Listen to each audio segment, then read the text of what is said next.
नमस्कार दोस्तों। आमेर का हमारा इतिहास चल रहा था और आमेर के इतिहास में हमने सवाई जय सिंह के बारे में पढ़ लिया था। कुछ बातें रह गई थी, जैसे सवाई जय सिंह ने वेधशालाओं का निर्माण करवाया और इसके समय एक सम्मेलन होता है। सम्मेलन यानी इसके समय जो राजपूत थे वो इकट्ठे हुए थे। इतिहास में राजपूत दो बार इकट्ठे हुए, एक तो खानवा के युद्ध में हुए थे और एक इस जय सिंह के काल में हुए थे, जिसे हुरडा सम्मेलन के नाम से आगे जाकर जाना गया। तो आज हुरडा सम्मेलन के बारे में पढ़ेंगे। फिर सवाई जय सिंह के एक मेवाड़ के राजा के साथ क्या इसकी संधि होती है और इसकी जो संतानें थी वो जो उसकी संधि के तहत विवाह किया गया और कौन सी संतान आगे जाकर आमेर का शासक बनेगी, उसके बारे में आज हम पढ़ेंगे। तो राजपूत इकट्ठे हुए थे, इसके लिए एक सम्मेलन हुआ और सम्मेलन का नाम दिया गया हुरडा सम्मेलन। हुरडा सम्मेलन, ये हुरडा सम्मेलन हुआ। ये हुरडा सम्मेलन मराठाओं के विरुद्ध हुआ था। जो मराठा सरदार थे वो राजस्थान को लूटते थे, तो इसके विरुद्ध इसने सम्मेलन बुलाया जिसका नाम दिया गया हुरडा सम्मेलन। और इसका जो अध्यक्ष बनाया गया वो बनाया गया जगत सिंह को। इस हुरडा सम्मेलन का अध्यक्ष बनाया जगत सिंह को। राजपूत दो बार इकट्ठे हुए हैं, एक तो हुरडा सम्मेलन में हुए और दूसरे जो खानवा का युद्ध हुआ था उसके अंदर हुए थे। खानवा के युद्ध में भी राजपूत असफल रहे थे और हुरडा सम्मेलन में भी क्या रहते हैं, ये असफल रहते हैं। इसने जिस कार्य के लिए हुरडा सम्मेलन बनाया था वो कार्य संपन्न होता ही नहीं है। मराठाओं की लूटपाट तो वैसे ही चलती रही। मराठाओं ने सबसे पहले अपना राजस्थान के अंदर जो हस्तक्षेप किया था वो एक राजाओं को लेकर किया था। दो राजा थे आपस में कि कौन सा राजा बनेगा कौन सा नहीं बनेगा, तो एक ने मराठाओं को बुला लिया, तो उसके बाद में उसे पूरे राजस्थान के अंदर आने ये शुरू हो गए। तो हुरडा सम्मेलन अध्यक्ष बनाया जगत सिंह को और ये क्या रहा, असफल रहा। हुरडा सम्मेलन क्या रहा, वे असफल रहा। इसके बाद में मेवाड़ की एक राजकुमारी थी जिसका नाम था चंद्रा कुंवरी। चंद्रावती भी कहते हैं, चंद्रा कुंवरी भी कहते हैं। तो मेवाड़ के शासक ने इस चंद्रावती का विवाह कर दिया जय सिंह के साथ। आमेर के शासक सवाई जय सिंह के साथ कर दिया। लिख देता हूं मैं, चंद्रावती की सगाई किसके साथ कर दी, सवाई जय सिंह के साथ। सवाई जय सिंह के साथ इस चंद्रावती की शादी कर दी और शादी हुई सशर्त। शर्त क्या थी कि इस दोनों से उत्पन्न संतान आमेर की क्या बनेगी, आगे जाकर उत्तराधिकारी बनेगी। शादी क्या होती है, सशर्त होती है। आमेर की उत्तराधिकारी बनेगी, यानी जो इससे उत्पन्न संतान होगी वही आगे जाकर आमेर की राजगद्दी के ऊपर बैठेगा। शादी इसकी हुई थी सशर्त और उत्पन्न होने वाली संतान थी जिसका नाम था ईश्वरी सिंह। उत्पन्न होने वाली संतान कौन सी थी, ईश्वरी सिंह। ईश्वरी सिंह नाम का क्या हुआ था, एक लड़का हुआ था। तो शर्त के हिसाब से तो शासक बनना था ईश्वरी सिंह, हालांकि सबसे बड़ा कौन था, माधो सिंह था। तो भाई एक स्वाभाविक सी बात है, वो अपने धर्म के ऊपर है, ये शर्त के हिसाब से है। हालांकि शासक किसको बना दिया, ईश्वरी सिंह को बना दिया। और फिर बाद में जाकर माधो सिंह और ईश्वरी सिंह के साथ आपस में दो युद्ध होते हैं। सबसे पहले जो युद्ध होता है उसका नाम था राजमहल का युद्ध और फिर बाद में होता है बगरू का युद्ध। तो भी एक स्वाभाविक सी बात है, युद्ध तो होना तय ही था। तो ईश्वरी सिंह है वो राजगद्दी के ऊपर बैठेगा शर्त के हिसाब से। हालांकि सबसे बड़ा बेटा कौन था, नाम था माधो सिंह, तो शासक बन गया आगे जाकर कौन है, ईश्वरी सिंह। ईश्वरी सिंह शासक बन गया और इसी ईश्वरी सिंह का भाई जो दूसरी माता का था उसका नाम था माधो सिंह। तो दोनों के मध्य आपस में युद्ध होने शुरू हो गए। तो इधर तो है ईश्वरी सिंह और इधर है माधो सिंह। इन दोनों के मध्य आपस में युद्ध हुआ और इस युद्ध के अंदर जीत हो गई किसकी, ईश्वरी सिंह की, और हार किसकी हो गई, माधो सिंह की। बात है 1747 की और युद्ध का नाम क्या है, राजमहल का युद्ध।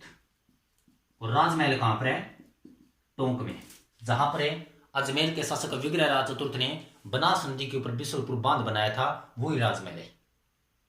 इन दोनों के मध्य युद्ध हुआ, जीत किसकी हो गई? ईश्वरी सिंह की हो गई, और माधो सिंह की क्या हो जाती है? हार हो जाती है। अब पहले जो राजा थे वो लगभग किसी जीत के उपलक्ष्य के अंदर क्या करते थे कि किसी इमारत का निर्माण करवाते थे। तो इसने भी, ईश्वरी सिंह ने किया क्या कि जयपुर के अंदर इसर लाट का निर्माण करवाया। जयपुर में इसर लाट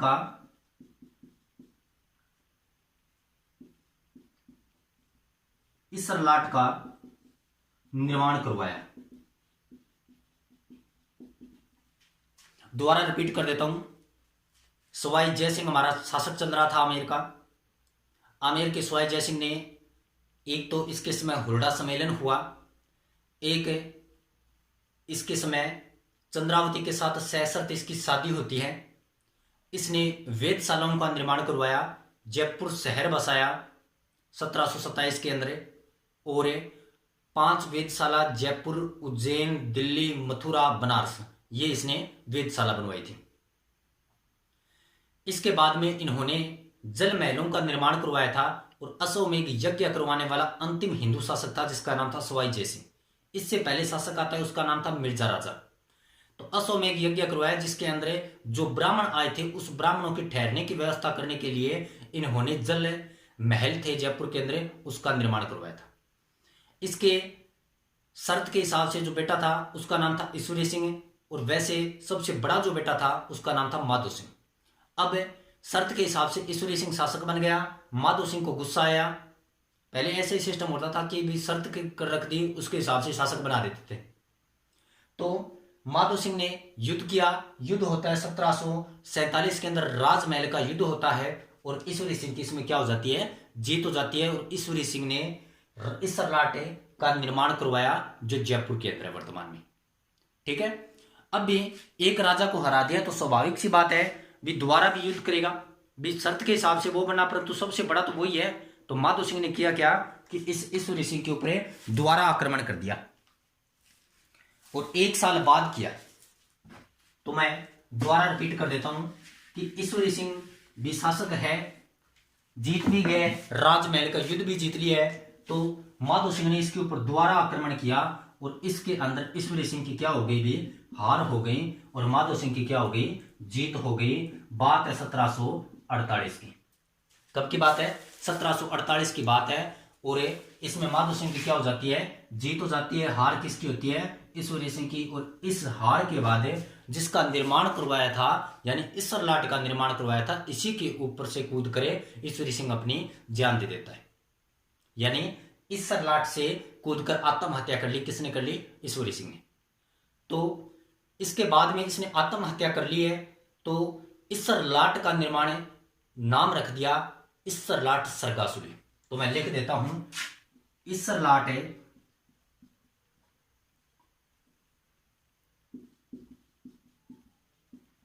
सरगासुली से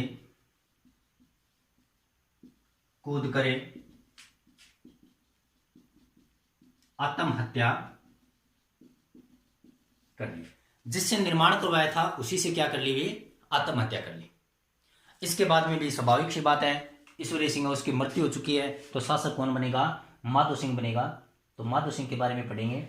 एक तो इन्होंने किया क्या, शुरुआत करते हैं माधो सिंह से। चलो, एक तो माधो सिंह ने इसकी जो पासवान थी, बताऊंगा पासवान क्या होती है, पहले लिख देता हूं।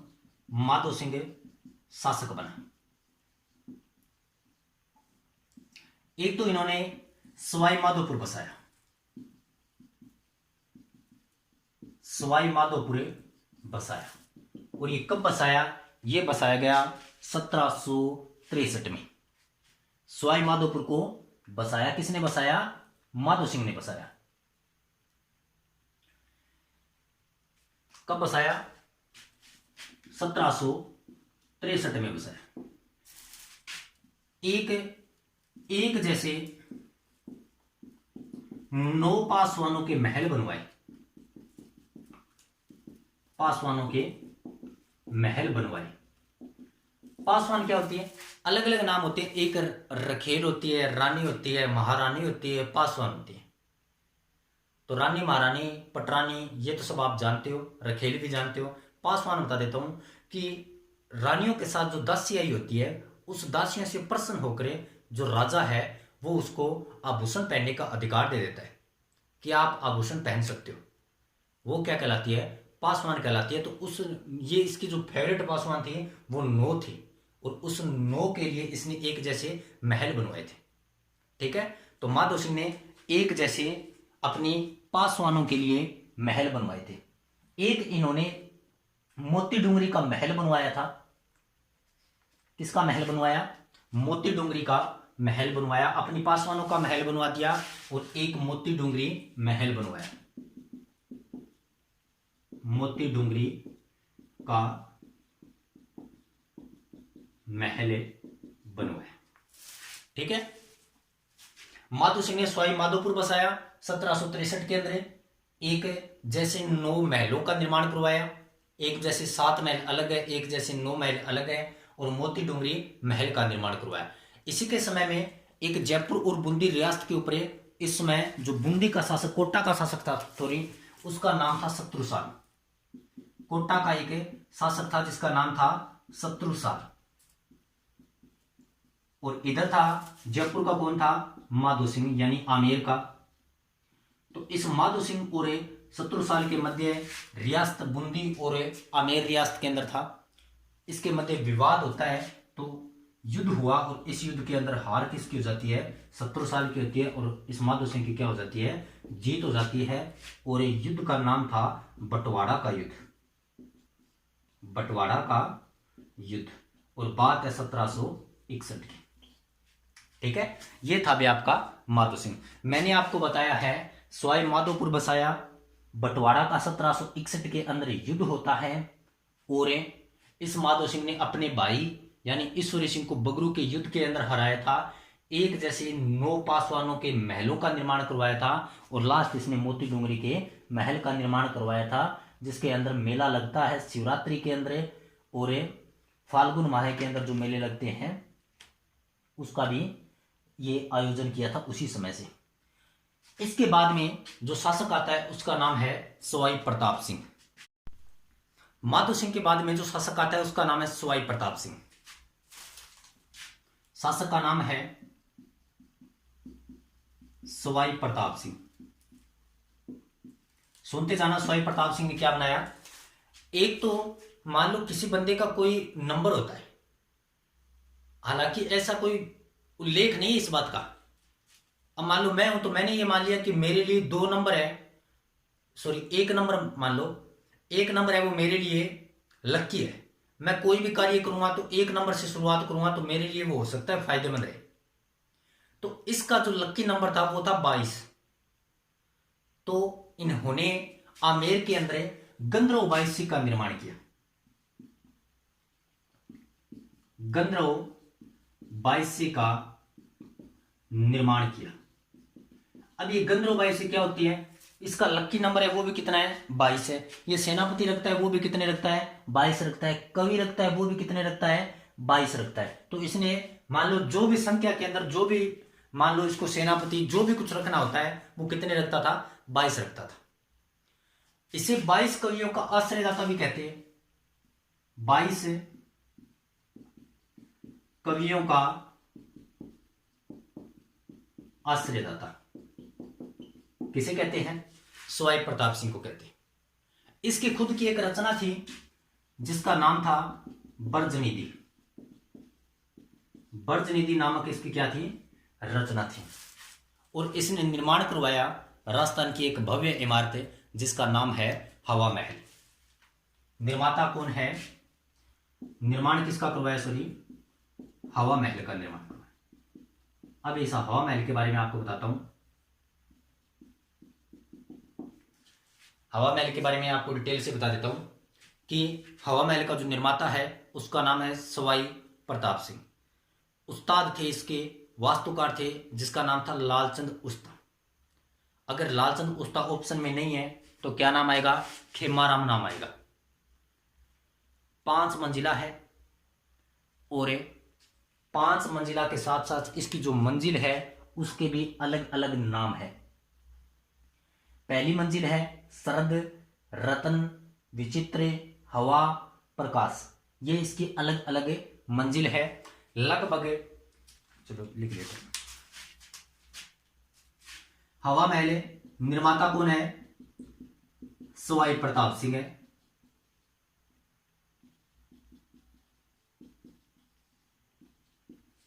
वास्तुकार यानी शिल्पकार नाम आएगा लालचंद उस्ता। मंजिल कितना है? 5 मंजिल है।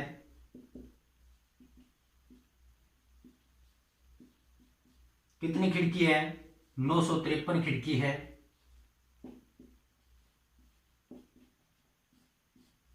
खिड़की कितनी है?